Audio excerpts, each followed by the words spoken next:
It has emerged that Boris Johnson's chief advisor, Dominic Cummings, travelled hundreds of kilometres to his parents' home while he had symptoms of COVID-19. It happened days after the Prime Minister instructed the country to stay at home and not visit family members. Here, Dominic Cummings scurrying out of Downing Street 4 days after Boris Johnson told the nation to stay at home to save lives. Where he went next and why could have big implications for the government.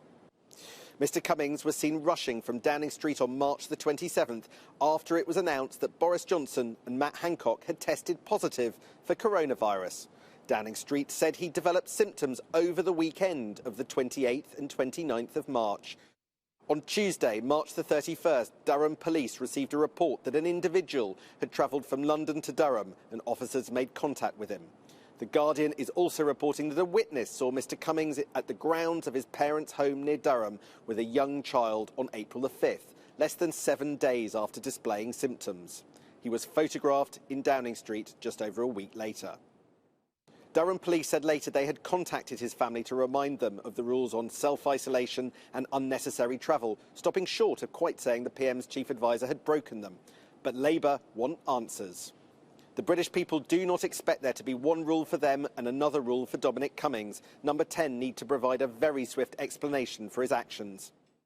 It's hard to overstate just how central Dominic Cummings is to Boris Johnson's government and has been from the moment both men walked into Number 10 last summer.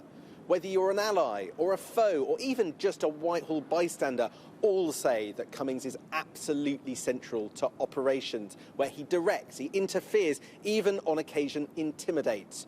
So don't expect decisions to be taken lightly, even though the involvement of the police means this is a serious charge. Morning, Mr Cummings. Opposition suggesting a resignation may be in order.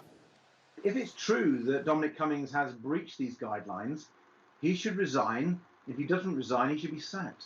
Downing Street has not officially responded to the story, but they seem set to argue Dominic Cummings and his wife were so ill they needed their child to be cared for by grandparents. Sam Coates, Sky News.